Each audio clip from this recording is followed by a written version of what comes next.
Hello, Assalamu alaikum, and welcome to Gul Knowledge Hub. Today's question is why you cannot articulate what you exactly think. This is the biggest hurdle, the biggest challenge of every English learner. I would say it the tragedy of every man that he cannot articulate what is in his mind. Whatever is in his mind, he cannot articulate, he cannot speak the exact thing, the exact words. Why this problem happens, what are the problems, and what are its solutions? We are going to discover each and everything. You have to understand this dilemma. Because this dilemma is we can understand but we cannot speak. Can be resolved, can be solved by this question: why you cannot articulate what you think? Because thinking is most important.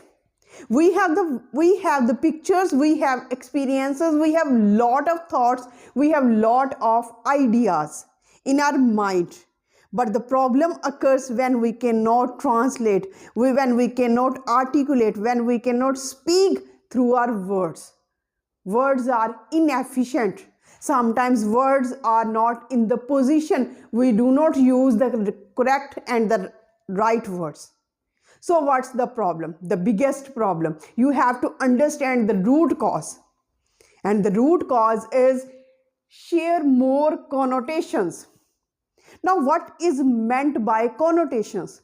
Connotations refers to multitudes of experiences, emotions, associations, memories, images, meanings.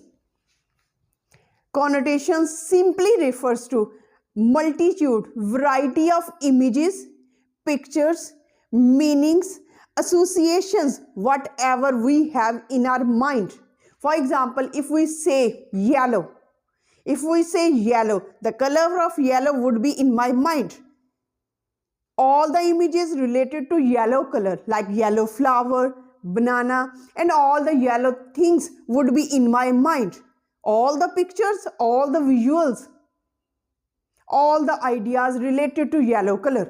For example, autumn refers to yellow color because the yellow flowers, yellow leaves in the autumn refers to this yellow color. Now you can say that not only the ideas but also the images, visuals are present in our mind. These are called connotations. Now, very good example is that whatever we have to say, whatever we are trying to say is because of these connotations. In the form of memory, in the form of associations, meanings, ideas, we are referring to all these words. Now you have to understand that these are associations, memories, visuals lying there in our mind, in some corner of our mind. And mind would call this language of all these things as mental lease. What kind of language? He would say mental lease. When we try to speak, in fact, we try to translate this mental language, mental lease into spoken words. Now, problem is here. You have understood whatever is in our mind. For example, you have to visualize this one example and you would have a clear idea what I mean by this mental lease. For example, these are the two speakers. They are talking about, and this one particular speaker is talking about war. This particular speaker. It means that he has some connotations in the form of visuals. He has read something in the newspaper. He has watched in the movies. That's why he has watched the violence, the pictures of violence, the movies of violence, the words of violence, or death he has in his mind. That's why he is referring war as an event of tragedy and death. And if this speaker speaks about spring season, very important examples you have to understand. If he is talking about spring season, it means that he has watched the spring season. The images of flowers and garden are in his mind. He has read about spring season, and those words, those images are still in his mind. His own experience can be in his mind when he has visited some garden during the spring season. So he is trying to translate this mental lease of spring into words. Now, number one thing you have to understand before we explore the solutions. You have to understand that it's next to impossible and it's nearly impossible to translate exact mental lease into spoken words. We cannot exactly translate whatever there is in our mind. We are trying our level best. Now, why this happens and what is its solution? Solution is in the form of emotional bridging. Now, if you are going to talk about war, you have to say, have you ever watched a movie about war? Have you ever read a novel, an article about war? Now, what you are trying to do, you are trying to have an emotional connectivity, an emotional connection, emotional bridge. Now, the same images will be erupted in his mind, and it will be much easier for you to have a clear-cut understanding, a clear-cut comprehension of your word. Now, if you are trying to convey what is job interview, you have to ask the question that have you ever prepared, have you ever attempted a job interview? Now, what you are trying to do, you are trying to create the same visuals, the same images, same things, same experiences in the mind of the opposite person. So this is number one way to fill the gap where you cannot articulate what exactly you are thinking. Number two thing is the difference between writing and speaking. Very important thing. Writing and speaking. You have to understand this. Writing and speaking. Writing allows you the time to think, to revise.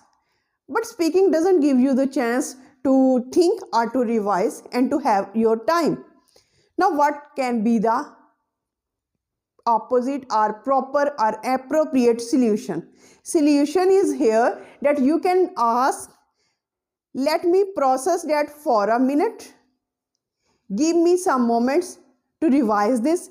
Now you are taking some time. Now, if you just say that there is a river, there is a pond.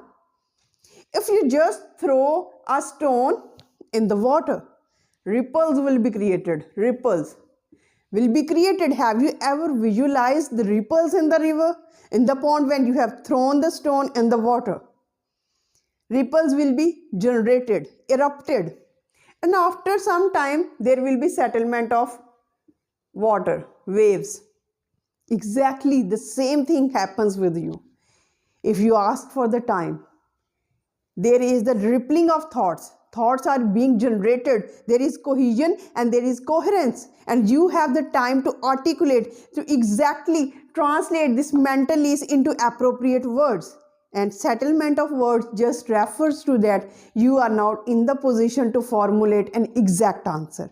This can be one solution. The next solution is whisper drafting, originally created by Roosevelt. Now, what is this whisper drafting? Whisper drafting, my dear audience, is that when someone asks you the question and you, without moving your lips, without producing a sound, it means that you just you give this image that you are thinking about something, and in fact you are generating a proper answer. This is the best solution if you can follow. So these can be the possible solutions. You have to connect emotional connectivity. Emotional connectivity is very much essential. And next thing is whisper drafting. You can allow the time, you can ask for the time and try to generate a proper, appropriate and correct answer, and have this thing in your mind that you cannot 100% exactly translate what is in your mind. You can try your level best, and these are some of the methods by which you can try and you can articulate what you exactly think. Hope you have understood what I am trying to say, and next time when you feel this frustration, say bye-bye to this frustration, to this hesitation. Adopt these techniques, have a emotional bridging, and then you will feel confident that other person can exactly understand what you are trying to say. So with this positive note, we certainly end this video. Till the next video, stay happy, stay blessed. Thank you so much. Have a nice day.